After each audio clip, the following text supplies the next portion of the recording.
নমস্কার। আজকের ভিডিওতে আমি দেখাবো যে কিভাবে বাচ্চাদেরকে প্রকৃত মান এবং স্থানীয় মান সম্পর্কে ধারণা দেব।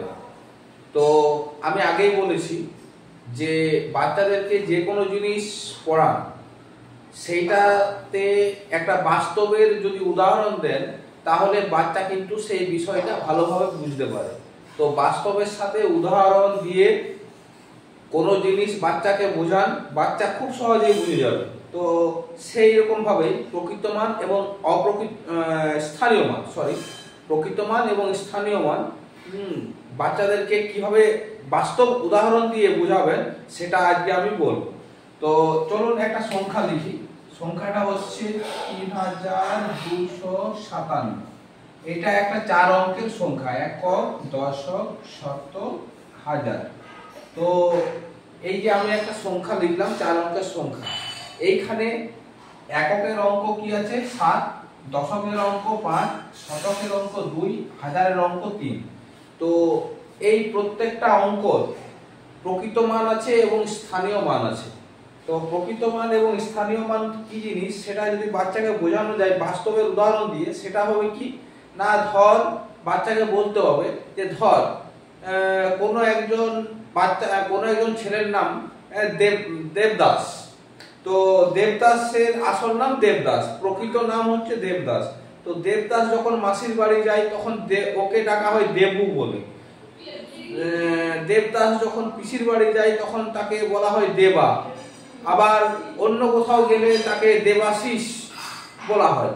তো ওর আসল নাম দেবদাস, কিন্তু যখন স্থান পরিবর্তন হচ্ছে তখন কিন্তু তার নামটা চেঞ্জ হচ্ছে। তো সেই রকম এইখানেও তাই না, প্রত্যেকটা অঙ্কের প্রকৃত মান সেইটাই এবং স্থানীয় মান যে স্থানে বসবে সেই স্থানে। আরেকটা উদাহরণটা হচ্ছে ধরুন মিষ্টির দোকানে 5 টাকা দামের মিষ্টি 10 টাকার ট্রেতে রাখা আছে। তো খদ্দের এসে ওই মিষ্টিগুলোর দাম 10 টাকায় ভাববে, কিন্তু আসল দাম 5 টাকা। আবার ধরুন ওই 5 টাকার মিষ্টিগুলো যখন আমি 20 টাকার ট্রেতে রাখবো তখন মিষ্টির দাম খদ্দের কত মনে করবে? না 20 টাকা। আবার সেই মিষ্টি সেই 5 টাকা, কিন্তু আসল দাম কিন্তু 5 টাকা। আবার সেই মিষ্টিগুলো ওই 2 টাকার ট্রেতে রেখে দেওয়া হলো।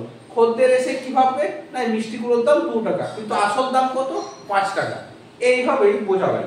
তো 7 এর প্রকৃত মান 7, 5 এর প্রকৃত মান 5, 2 এর প্রকৃত মান 2, 3 এর প্রকৃত মান 3। আর স্থানীয় মান কত? না স্থানীয় মান হচ্ছে 7 কতর ঘরে আছে? এককের ঘরে। তাহলে 7 এর স্থানীয় মান হচ্ছে 7। তাহলে একটা জিনিস দেখুন, এই এককের ঘরে যে অঙ্কটি থাকবে তার প্রকৃত মানও যা এবং স্থানীয় মানও তাই। দশকের ঘরে 5 আছে, তাহলে 5 এর প্রকৃত মান 5, প্রকৃত মান 5। আর স্থানীয় মান কত? স্থানীয় মান কোন স্থানে আছে? না দশকের স্থানে। তাহলে 5 10 50, স্থানীয় মান 50। সেই রকম শতকের ঘরে 2 আছে, 2 এর প্রকৃত মান 2, স্থানীয় মান কত? না 200, স্থানীয় মান হচ্ছে 200। 3 এর প্রকৃত মান 3, 3 কোন স্থানে আছে? হাজারের স্থানে। তাহলে 3 এর স্থানীয় মান 3000। এইভাবে বাচ্চাদেরকে প্রকৃত মান এবং স্থানীয় মান সম্পর্কে ধারণা দেবেন।